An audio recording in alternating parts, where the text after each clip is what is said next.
Hello, నేను మీ CS రావు. WhatsApp యూనివర్సిటీలో కొన్ని సమాచారాలు వైరల్ అవుతూ ఉంటాయి. అలాగే ట్విట్టర్లో కూడా కొన్ని సర్వేలు వైరల్ అవుతూ ఉంటాయి. పొలిటికల్ క్రిటిక్ అనేటువంటి పేరుతోటి ఒక సర్వే బాగా వైరల్ అవుతుంది.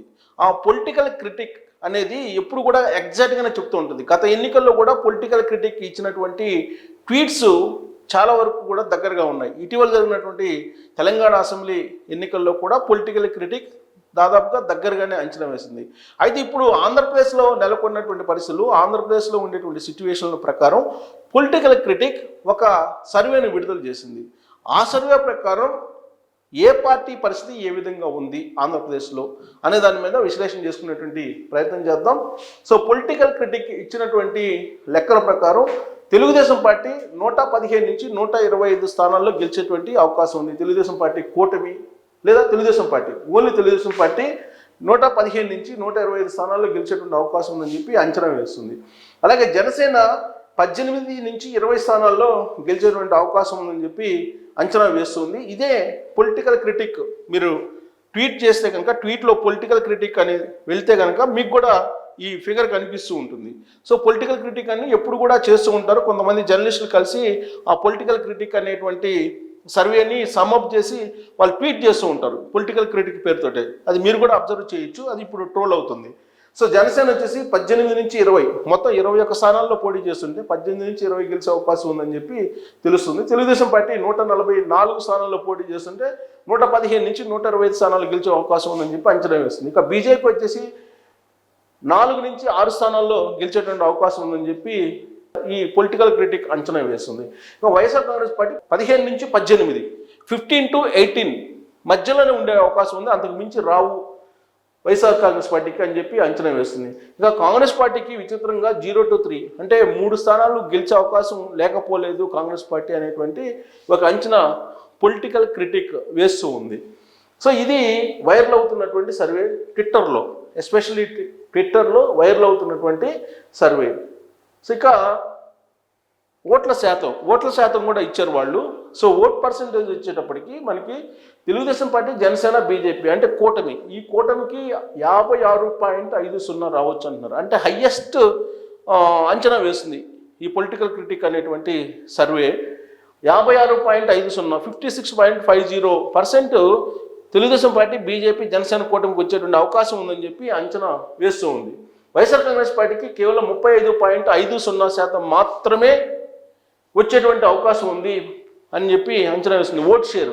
ఇక కాంగ్రెస్ పార్టీకి 4.50 అంచనా వేస్తుంది, ఇతరులకి 3.50 అంచనా వేస్తుంది. సో ఇక్కడ మనం కొంచెం క్యాలిక్యులేషన్స్ కనుక తీసుకుంటే అసలు ఎందుకు ఈ పర్సంటేజ్ ఎంత వచ్చేటువంటి అవకాశం ఉందా, 56.50 అనేది రీచ్ అయ్యేటువంటి అవకాశం ఉందా అని అంటే, వార్ వన్ సైడ్ జరిగితే డెఫినెట్గా 56.50 అనేది రీచ్ అయ్యేటంటే అవకాశం ఉందని చెప్పి మనం అంచనా వేయచ్చు.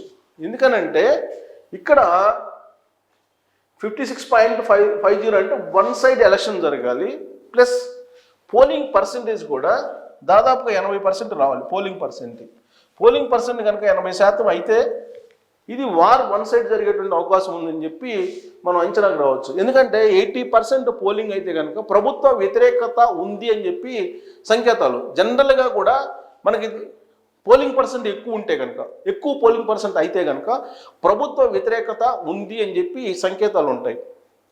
అధికారంలో ఉన్నటువంటి ప్రభుత్వానికి వ్యతిరేకత లేకపోతే అంత భారీగా పోలింగ్ పర్సెంటేజ్ అయ్యే అవకాశం లేదు. సో కాబట్టి 80% పోలింగ్ పర్సెంట్ అయితే కనుక ఇది ఖచ్చితంగా నిజమయ్యేటువంటి ఛాన్సెస్ ఉన్నాయి. వన్ సైడ్ ఎలక్షన్ జరిగేటువంటి అవకాశం ఉంది. 56.50 వచ్చేటువంటి అవకాశం ఉంది 80% పోలింగ్ అయితే కనుక. సో వైఎస్ఆర్ కాంగ్రెస్ పార్టీకి 35.50 మాత్రమే అని చెప్పి ఇస్తున్నారు. దానికి కారణం ఏంటంటే ఉద్యోగస్తులు, ఎస్పెషల్లీ ఉద్యోగస్తులు, ఉపాధ్యాయులు, అంగన్వాడీలు వీళ్ళందరూ కూడా వ్యతిరేకంగా ఉన్నారు. వాళ్ళు దాదాపుగా 40 లక్షల మంది ఉంటారని చెప్పి అంచనా వేస్తున్నారు. అంటే ఉద్యోగులు కానీ, ఉద్యోగులకు సంబంధించి కుటుంబ సభ్యులు కానీ, వాళ్ళు దాదాపుగా 10% ఎఫెక్ట్ చూపిస్తారని చెప్పి, ఉద్యోగుల్లో 10% ఎఫెక్ట్ చూపిస్తారని తెలుస్తుంది. సో కాబట్టి లాస్ట్ ఎలక్షన్స్లో వైఎస్ఆర్ కాంగ్రెస్ పార్టీకి వచ్చింది సుమారుగా 50%. సో దీంట్లో 10% తీసేస్తే 40. సో ఈ 40లో కూడా ఇప్పుడు ఉండేటువంటి సిచ్యువేషన్లో ప్రభుత్వ వ్యతిరేక ఓటు అంటే ఎక్కువగా ప్రభుత్వ వ్యతిరేకం ఉంది కాబట్టి ఈ 10% ఉద్యోగులు ఈ సెక్టర్లో పోతుంది. అలాగే ప్రభుత్వం డెవలప్ చేయలేకపోయింది ఆంధ్రప్రదేశ్ని. అలాగే జగన్మోహన్ రెడ్డి మాట తప్పారు, ప్రత్యేక హోదా తీసుకొస్తానని చెప్పి తీసుకురాలేదు, సిపిఎస్ రద్దు చేస్తామని చేయలేదనే దాంట్లో ఈ 10%లో పోతుంది. రాజధాని అమరావతికి సంబంధించి నిర్మాణం జరగలేదు. ఆ తర్వాత 3 రాజధానులు అనేటువంటి అంశాన్ని తీసుకొచ్చారు, అన్రెస్ట్ క్రియేట్ చేసే పరిస్థితి తీసుకొచ్చారు అనేది ఒకటి వినిపిస్తుంది. ప్లస్ జనసేన కూటమి కూడా ఉంది, బీజేపీ జనసేన కూటమి. సో బీజేపీ జనసేన కూటమి ఉంది కాబట్టి దీనికి సంబంధించినటువంటి ఓట్ బ్యాంక్ కూడా ఈసారి యాడ్ అవుతుంది కాబట్టి ఇంత వస్తుందని చెప్పి అంచనా వేస్తుంది. సో గతంలో వచ్చినటువంటి 50%లో ఉద్యోగులు 10% పోతే 40% ఉంది. ఈ 40%లో లాస్ట్ టైం జనసేనకు సంబంధించి 6% వచ్చింది. దాంట్లో ఒక 5% వేసుకున్నా కానీ అంటే మిగతాది కూటమి అప్పుడు 3 పార్టీలతో కలిసి లేరు కాబట్టి 40 - 5 అంటే 35%కు వీళ్ళు చెప్పినట్టు 35%కు పరిమితం అయ్యేటువంటి అవకాశం ఉంది. ఇది వైఎస్ఆర్ కాంగ్రెస్ పార్టీ 35%కు పరిమితం అయ్యేటువంటి అవకాశం ఉంది. కాబట్టి ఈసారి one side election one side ఉండేటువంటి అవకాశం ఉందని చెప్పి అంచనా వేస్తుంది. ఇక దీని ప్రకారం పొలిటికల్ క్రిటిక్ ప్రకారం చూస్తే కనుక కాంగ్రెస్ పార్టీ 4.50 ఉంది. సో ఒకవేళ కనుక కాంగ్రెస్ పార్టీ ఇంకా కొంచెం స్పీడప్ చేసి షర్మిల కనుక ఇంకా కొద్దిగా స్పీడప్ చేసి వెళ్తే ఈ పర్సంటేజ్ పెరిగేటువంటి అవకాశం ఉంది అని చెప్పి అంచనా వేయచ్చు. ఎందుకంటే దీనికి 0 నుంచి 3 స్థానాలు అసెంబ్లీ స్థానాలు గెలిచే అవకాశం కూడా ఉందని అంటున్నారు. ప్రస్తుతం షర్మిల కడపలో ఎంపీగా పోటీ చేస్తున్నారు. సో షర్మిలకి కనుక అక్కడ ముక్కోణపు పోటీలో షర్మిల కనుక అక్కడ గెలిస్తే టోటల్ అసలు రాజకీయ పరిస్థితుల్లో మారిపోయేటువంటి అవకాశం ఉంది ఆంధ్రప్రదేశ్లో. రాబోయేటువంటి రోజుల్లో వైఎస్ఆర్ కాంగ్రెస్ పార్టీ ప్రశ్నార్థకంగా మారేటువంటి అవకాశం ఉంది.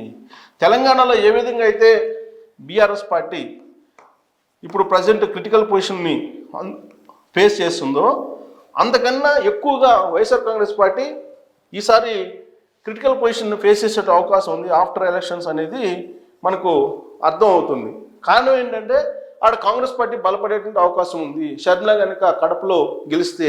సో ఈ పర్సంటేజ్ని బట్టి కనుక చూస్తే యాక్చువల్గా కాంగ్రెస్ పార్టీ 15% ఓట్ బ్యాంక్ని టార్గెట్గా చేసుకుని వెళ్తుంది.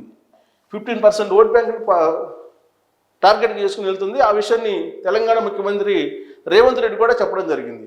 సో కాబట్టి కాంగ్రెస్ పార్టీ ఓట్ షేర్ పెరిగే కొంది ఇది వైఎస్ఆర్ కాంగ్రెస్ పార్టీది తగ్గేటువంటి అవకాశం ఉంది. సో ఈ 20కి ఇంటర్లింక్ ఉంది అని చెప్పి సహజంగా ఎవరైనా సరే అంచనా వేసేది. కాంగ్రెస్ పార్టీ ఓట్ బ్యాంక్ పెరిగే కొంది ఇక్కడ వైఎస్ఆర్ కాంగ్రెస్ పార్టీ తగ్గుతుందని. ఎందుకనంటే కోర్ ఓట్ బ్యాంక్ కాంగ్రెస్ పార్టీకి ఉన్నటువంటి కోర్ ఓట్ బ్యాంకు ఇది వైసీపీకి వెళ్ళింది 2019 ఎన్నికల్లో, అలాగే 2014 ఎన్నికల్లో కూడా. సో ఈ 2 ఎన్నికల్లో కోర్ ఓట్ బ్యాంకు కాంగ్రెస్ పార్టీది వైసీపీకి వెళ్ళింది. ఆ కోర్ ఓట్ బ్యాంకులో ఇప్పుడు చాలా వరకు కాంగ్రెస్ పార్టీ చీల్చుకునే అవకాశం ఉంది. ఫలితంగా వైఎస్ఆర్ కాంగ్రెస్ పార్టీ దారుణంగా దెబ్బతినేటువంటి అవకాశం ఉంది. వన్ సైడ్ ఉండేటువంటి ఛాన్సెస్ కనిపిస్తున్నాయి అనేది మనకి ఇప్పుడు ఈ పొలిటికల్ క్రిటిక్ ద్వారా మనకు అర్థమవుతుంది. ఆ మేరకు మనం అంచనా కూడా రావచ్చు. సో కాబట్టి పొలిటికల్ క్రిటిక్ ఇచ్చినటువంటి సర్వేను మనం కాదనలేము. రాష్ట్రంలో ఉండేటువంటి తాజా పరిస్థితులు కూడా అదే విధంగా ఉన్నాయి. జగన్మోహన్ రెడ్డి 2019 నుంచి ఇప్పటి వరకు చేసినటువంటి పరిపాలన ఫలితంగా అభివృద్ధి లేకపోగా అన్రెస్ట్ అనేది ఆ రాష్ట్రంలో కనిపిస్తుంది అనేది పొలిటికల్ క్రిటిక్ వేసినటువంటి అంచనాల్లో ఒక భాగం. అందుకే ఆ రిజల్ట్ కనిపిస్తున్నాయని చెప్పి మనం భావించడానికి విశ్లేషణ చేసుకోవడానికి అవకాశం ఉంది.